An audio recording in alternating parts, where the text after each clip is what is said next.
I'm Celeste Andrews with GetHealthyCarolina.com, and today we're going to be making oat flour. Every journey starts somewhere. Let your journey to optimum health start here.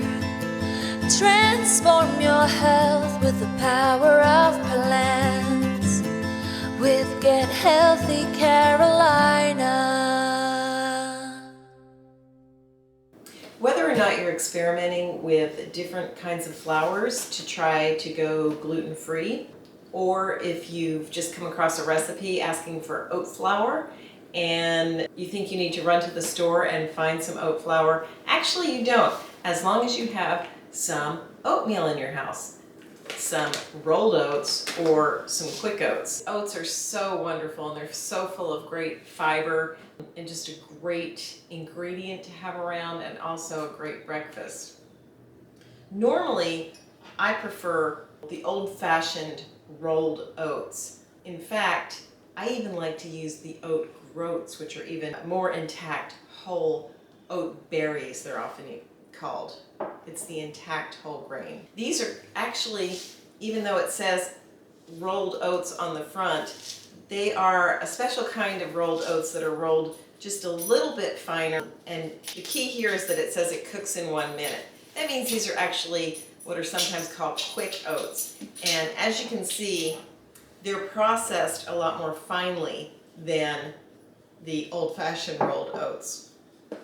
You can use either one of them to make flour, but since I sort of bought these on accident, I'm going to use these to make the flour, and they'll be even quicker. So we're going to take about 2 cups of rolled oats, either kind that you have, and we're going to put them in our blender,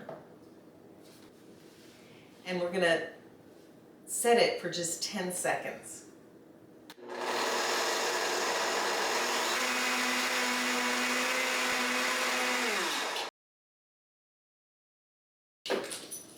If you're starting out with the old-fashioned rolled oats, you might want to make it about 15 seconds, but then you want to take it out and shake it.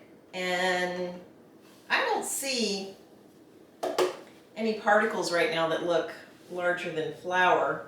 Maybe even going to pinch it. Feels like flour to me. So that's it. I'm just going to leave it at the 10 seconds because it's the quick oats.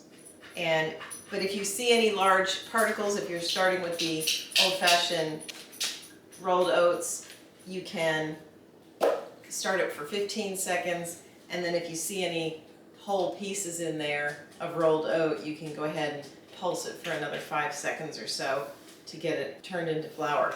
And then that's it. I'm going to put this in an empty container of oats that I've relabeled as flour, and then we can store that, and it's ready for us to enjoy.